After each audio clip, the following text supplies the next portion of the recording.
Hi, everybody. Welcome back to my channel. I'm Susan Lynn. I'm a psychic and a medium. And today you're checking out my video series called Way Out Wednesdays. Every Wednesday, I drop a video about a topic that may be way out there for you, or maybe not way out there enough. Also note that the acronym is WOW. So my last video was way out there. I mean, pretty much for everybody, it was way out there. And it was about basically keeping a genie in a bottle. So spirit keeping, keeping a spirit at your disposal. So check that video out, read the comments. There's plenty of information for you there. Also, at the end of this video, you will see a link to look at the playlist of all of my past Way Out Wednesdays or WOW videos, where I talk about aliens, I talk about soul contracts, I talk about multiple versions of you living on Earth at the same time. Many videos about some pretty interesting topics. Please check those out. And if you find this content interesting or valuable, hit the subscribe button. If you hit the bell, you'll have a notification when it's Wednesday, because I'll be coming to you with one of these new videos. Now, today, we're going to talk about reincarnation. I think this is a real hot button topic right now. And let me also say that I'm channeling this. If you're new here, I'm channeling my messages. Sometimes I speak about myself in the third person, and I was just getting ready to do that, or I was just getting ready to speak about humans in the third person. So when you hear that, just know that I have this group of spirit guides that are working with me, and they're about 60% of my consciousness, and Susan is about 40% of the consciousness. We both like this arrangement. I have done channeling where I'm 100% under the influence of the spirit guides and or raw and or all kinds of different entities I have hosted in my physical body. You can see that also on the playlist under channel or channeled messages. I like this because I don't look like a dork while I'm channeling. So that's nice and helpful, but also because the guides sort of like it because the message is more palatable for humans.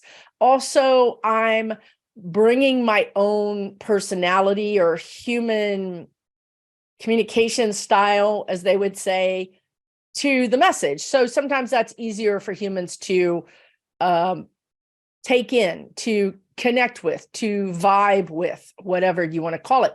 Okay, so today, finally, we're going to talk about incarnation.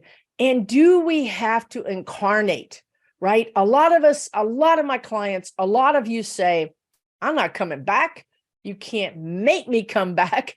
I'm not ever coming back. Or they say, please, Susan, tell me I'm not going to have to come back. I can't do this Earth plane existence anymore. Well, good news for you. You don't have to come back, right? I should just end the video here.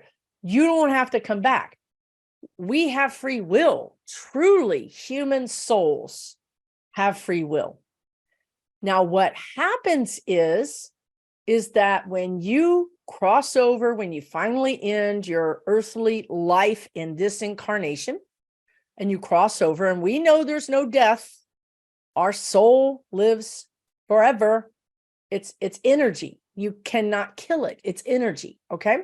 So even though the energy that's inhabiting our human form, our physical form right now, the physical form ceases to exist, the soul goes on. So on the other side, you have a party, you have a reunification is the word they want to use. You're reunited with your soul family. Now, we've done videos about your soul family too, but just suffice it to say that as much as you have a human family here on Earth, or even if you don't have a human family, I take that back.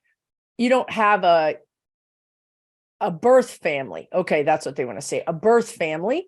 Many of us will create a separate family made of people we choose, right? So We have people that we think of as our parents, or we think of as our sisters and brothers, because for whatever reason, the birth family didn't work out for us, or perhaps they're gone.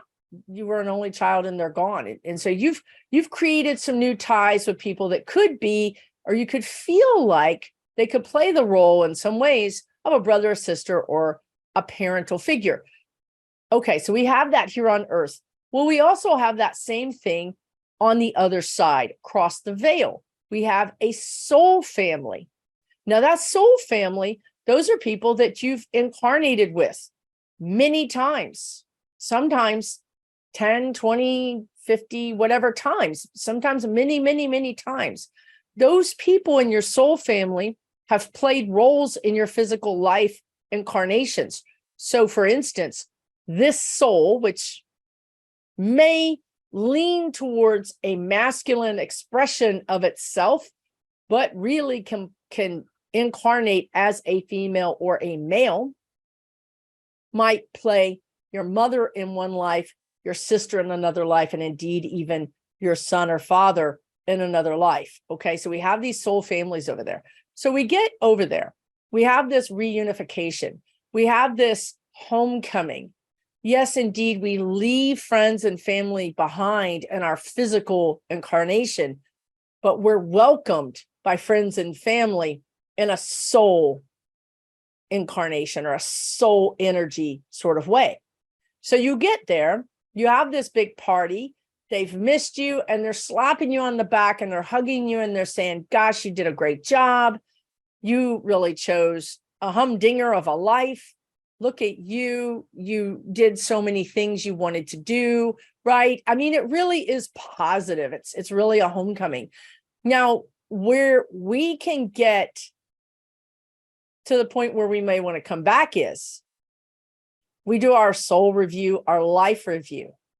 Now, we're the judge of that. There's no judge. There's no heaven or hell or whatever, this construct of this, sort of laws about things. It's really us. We look at our lives, but we do so with the new ability to know everything. We know everything. We know what the lessons were. So if you will, the guides are showing me when you grade yourself on a test and you take the test, and then the teacher gives you the answers and you compare them yourself. You go line by line. Oh, I got this one right. I got this one right. Oh, I'm going to give myself 50%.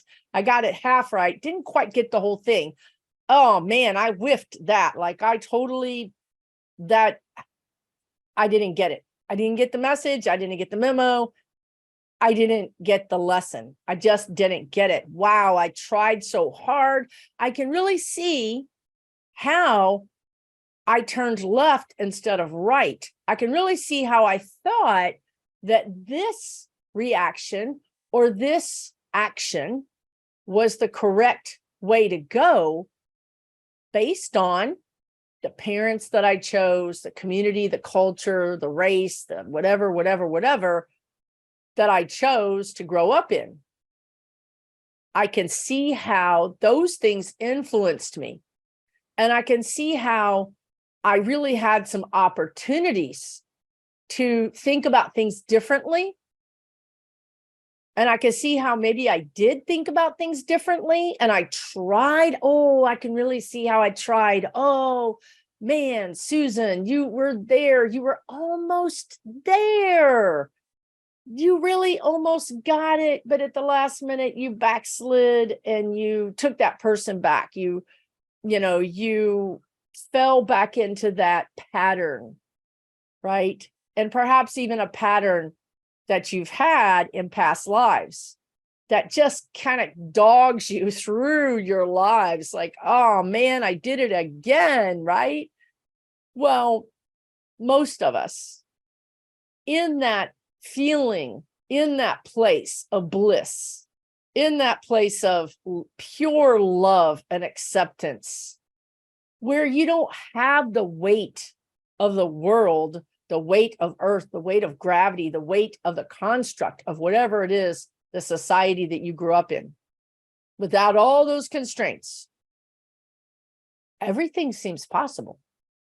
Everything seems doable, right? Of course it does. You're in the land of magic. So in that way, and surrounded by that kind of support, and with that knowledge of what you could have done differently, or perhaps how you missed the guidance, or really what they're saying is the potential. That's what gets us, you guys. When we're over there, we see the potential that our soul left behind. It's, to use a human analogy, it's sort of like, you know, they say you can't take it with you, but they're showing me like you left $1 million here on Earth. You know what I mean? Just because from a human perspective, that's what we value, right? You left a pot of gold. You left a huge building of love, whatever it is for you, right? Whatever that motivator is for you. Over there, it's potential. Wow, I could do it. I know I can do it, right? I was there. This soul has so much potential. My soul has learned so much. I learned so much in that lifetime. I endured and I overcame and I loved and I lost and I grieved and I overcame and I loved again. I have such potential for even more love, for affecting others in an even greater way, for growing my soul in a new and exciting way, because when I'm thinking about incarnating, X, Y, and Z is happening on the earth plane. I don't want to miss that. I don't want to miss that. I want to be a part of that. So the bottom line is you can choose. So let's say you go over there, and even though, you know, there's potential and you love what you did on earth and you love who you were and you have compassion for the struggles and the grief and the loss and all those things. And you're like, yeah, no, not feeling it. Don't need to do that. Cannot go back. Okay. What happens then, right? No one's going to make you. No one's going to make you reincarnate on earth. It's not a trap we're not slaves. We're free. We have free will. What enslaves us is our own thinking, right?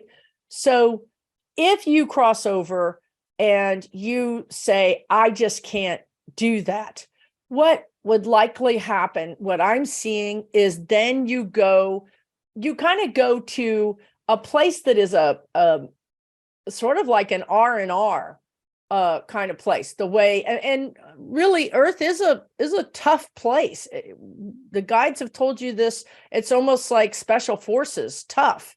So when I say R&R, I'm actually thinking of how you would rotate soldiers out of the war zone and into R&R. You would give them the rest and relaxation so they can recharge and so they can come back and do what they signed up to do, right? Now, let's say you go to R&R and you go to the special chill out place where you're just chilling out. Your soul has no demands on it.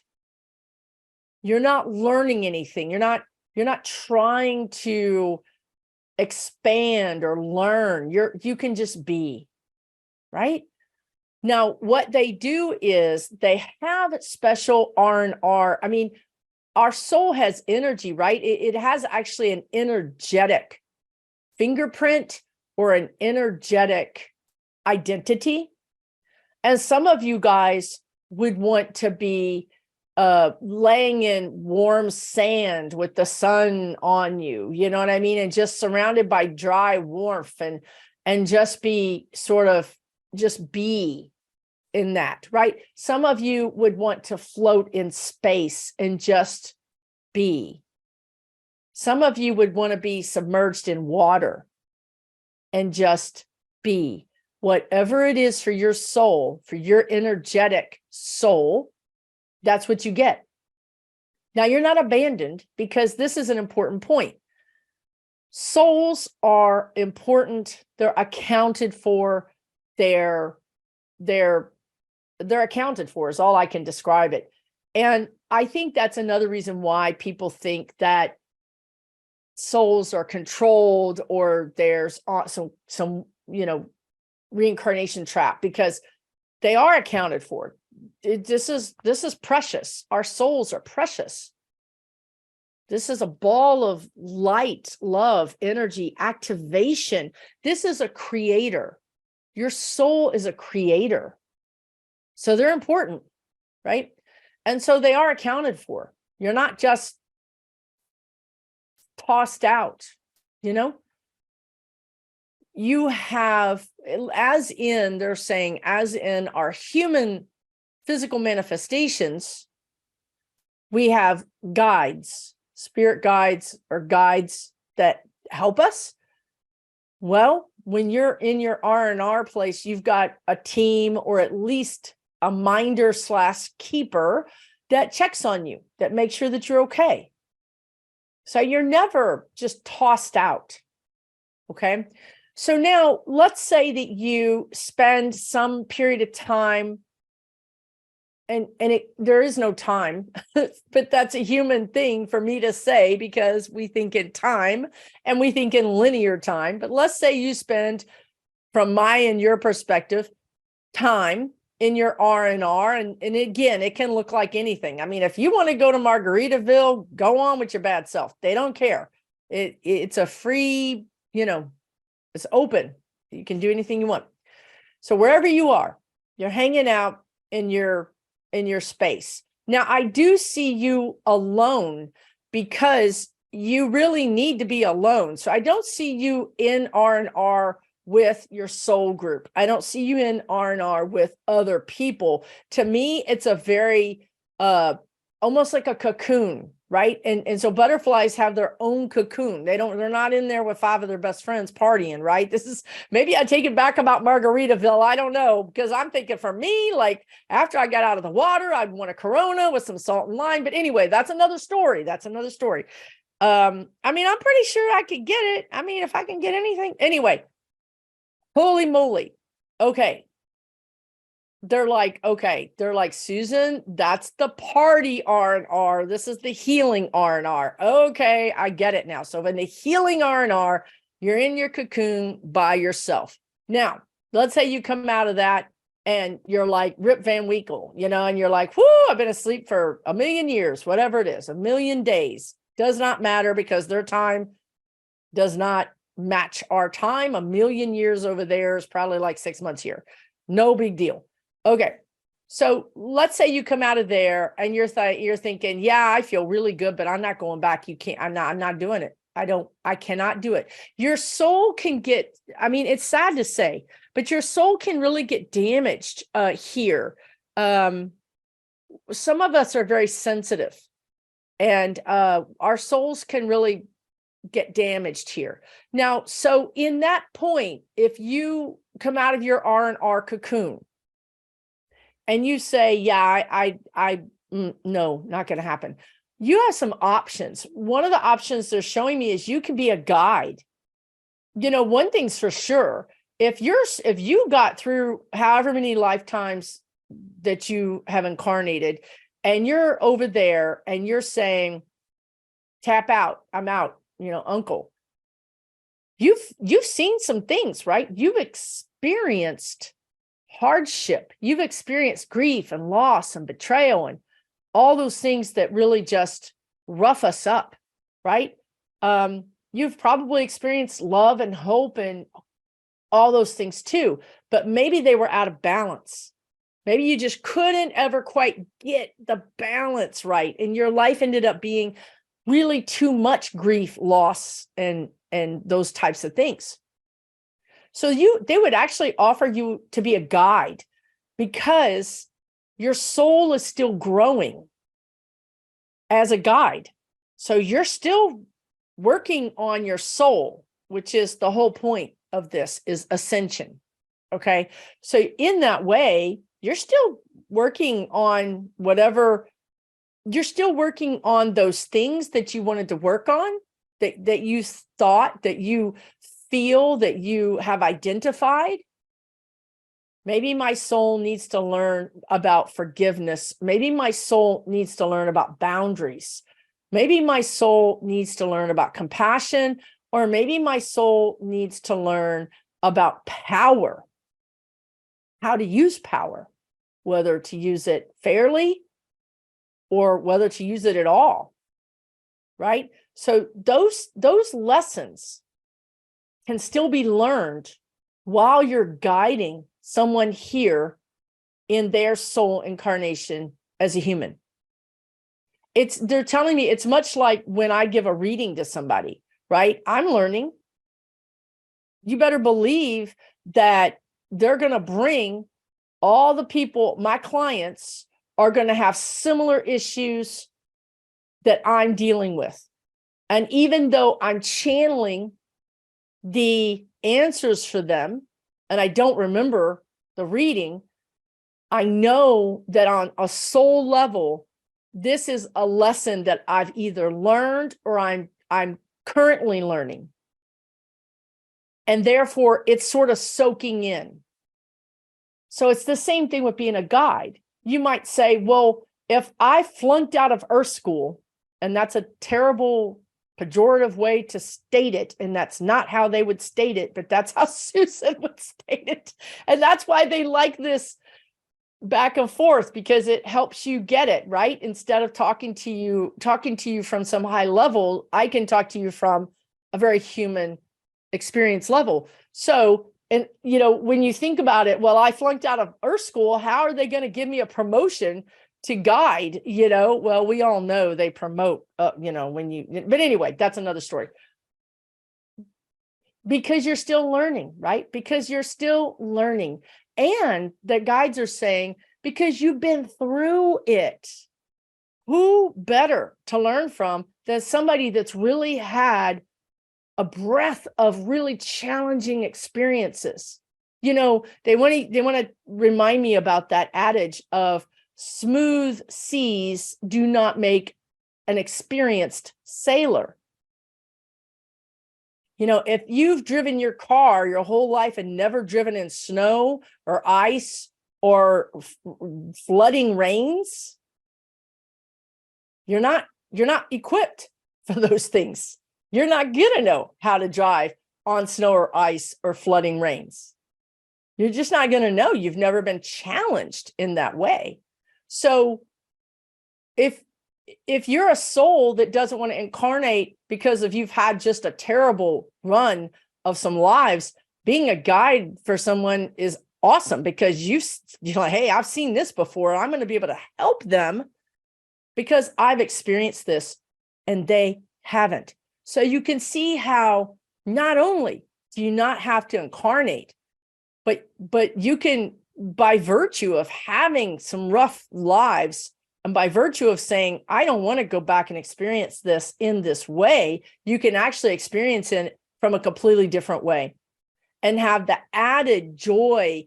And what is that feeling? A completion is not the word. It's not the human word, but it's their word.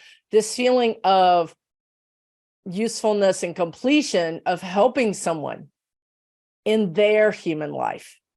And believe me, as a spirit guide, you don't feel sad that you're not down there. That's a human mind concept. You're like, wow, I feel exalted. Actually, when I go into that energy, they feel exalted that they're able to help. They feel grateful that they're able to help their fellow humans. Now, who do they guide, right? You might be saying, well, who are they guiding? Well, I do know, being a medium myself, that on occasion I do see spirit guides that are grandparents or great-grandparents. And when I see that, I often know that that is happening because there's something in the family dynasty or something in the family incarnation loop where these people have been incarnating, and they just haven't been getting, they haven't been solving this problem that's within the family. In other words, this energy pattern keeps getting replicated from the great-grandparent to the grandparent to the parent to the kid. Okay, so if this energy pattern gets replicated, they're telling me more than, say, 3 generations, they try to break it up. They try to give extra help. So then they would bring in a spirit guide that perhaps started the whole pattern, or perhaps was there when it started and understands it. The point is that this person, this family member who is now a spirit guide, really gets it. I mean, they get it. They know where it came from. They know why it's been repeated so many times. They have all the answers to this particular test, and they will show up to be a guide for you, because you, apparently, if you have this situation, are probably the one in the family that's going to break the pattern. And they're guiding you to help you know what decisions to make, what to say, when to say it, and also to give you the boost of energy that, yes, you can do this. This is hard, but yes, this is the right thing to do, right? So you can see now how this is a much bigger concept than just incarnating, right? It's a much bigger thing. So let's say you don't want to be a spirit guide. You're like, no, I don't want to do that either. I really don't want to do that. Then what they're showing me is you can actually opt for a different existence. You can become I don't know what to call it, an entity, because they're not human, humanoid, or an entity on a different existence, a different realm. Now, you can't, they're telling me we cannot, it's like species. Okay, so now they want to talk about species. They do call us a species sometimes. What they had just showed me was you're not gonna like incarnate as a leprechaun. I am so sorry. I know that just dashed some of you guys. I feel you. It would be cool. Not acceptable. We can't do that. So you're not going to be a leprechaun. You're not going to be a mermaid. You're not going to be a cat. I'm sorry. These things are not available, like out of order. Okay. Now, if you want to be a cat, or you want to be a mermaid, or you want to be a leprechaun, you can blend with their energy if they allow you to, and you could experience that through them with that blending, but you're not incarnating as that. So you would have to incarnate with a available species that is available for human souls. Now they're calling it a container. So we would have to find a suitable container. I'm laughing because you know how you have those Tupperwares and you can never find the lid, and you're like, this is useless. I can't find the lid, right? So again, you have to find the right container that has the lid and all its pieces match you. But it's such also a non-human word to describe us as you have to find a different container, right? But you can. So there's lots of options here. Nobody's making anybody do anything. Really and truly, it's your soul's decision. There is a line, a queue of souls that want to come to Earth. There every time I look, like I'm looking right now, and it's like who are they lining up to go see? Like Britney Spears or something, like it's like miles long, And so this is Earth School is a special place. It's a hard place. It's a hard school, but it's also a beautiful, magical, astoundingly pleasurable place. And the trick here is to recognize it as that. The trick is to find the beauty, to find the astounding pleasure. Because I'm telling you, all those souls that are lined up to get here are not lined up here to have a crappy life. That's not why they're lined up here. They're lined up here because of the word, again, they want to use is potential. Because this is the golden ticket. On earth, you can choose. You really can choose to have pleasure. You can choose to be love, give love. You can choose to see the glass as half full. Now, that's not a judgment call. Please don't hear it as a judgment call, because I personally have had some pretty big freaking blows in my life. I lost my mother when I was 7. I had a crazy sister that raised us that was basically abusive. I lost my best friend to suicide. My brother, I can go on, right? I mean, I can lay it down, y'all. I've had some crappy, shitty things happen to me. Okay? Maybe your life has been worse than mine. Maybe it's been better than mine. Doesn't matter. The trick here is to see the beauty, to allow the beauty, to allow the pleasure, to allow the joy, to allow the love, instead of looking at all the broken pieces and the hurts and the griefs. Now, the guides are not saying to ignore your grief. That's not what they're saying. Honor your grief. Honor your scars. These are scars. I mean, that's going to leave a mark. That made you. Those scars made me who I am today. I wouldn't be the same version of myself had I not experienced those losses. But the trick is to put it in perspective and to realize there's a reason why I'm still here. There's a reason why those people are still not here. I miss them. I love them. But I have to go on, right? I'm still here. I woke up this morning. I have to go on. I want to go on. Finding love and beauty and feeling love and feeling gratitude for living does not negate my scars. It doesn't cover them up. It doesn't mean that they never happened. It means that I love that scar because it's part of me. So it means that I'm integrating everything together. I'm not going to put it in the closet and not look at it and say that didn't happen to me, because it did.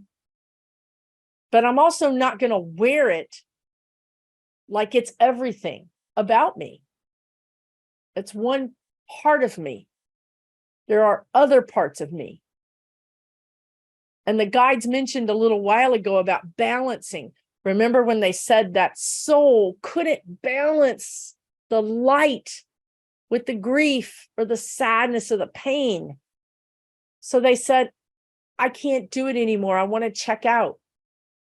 So that gives you a hint, right? That in this life, part of the process or the thing that would help us is to find a little bit of balance, to put things in perspective, to be compassionate about our scars, our losses, our hurts, our griefs. Love ourselves, love that, honor that, acknowledge it, but don't let it be our whole identity, because it's not. It's like they're saying, recognizing you have one arm, but not the other. There's love, there's pain. They're traveling with us all the time. And in the middle, we integrate them. So hopefully that's been helpful for you in some way. You can understand a little bit more about incarnation. I certainly learned some things today. I didn't know that there was a Margaritaville over there. Now I'm a little bit more excited about going, although I'm not really a parrot head. I'm not really a big Jimmy Buffett fan, but I could get behind some parts of Margaritaville. I will tell you that.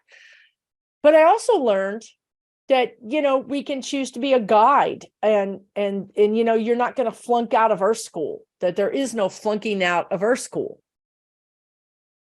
Just having done Earth School makes you like kind of a rock star. You know what I mean? Like, yeah, you did it, Susan. I mean, and I've only done it like 5 times. Some of you guys have done it 100 times. You guys really get the gold star, right? You're the ones that really get the incredible, you guys that have been here, the old souls, man, you guys really deserve all the accolades, right? So wherever you are in this journey, wherever you are in this process, know that you are loved beyond measure. Take really good care of yourself.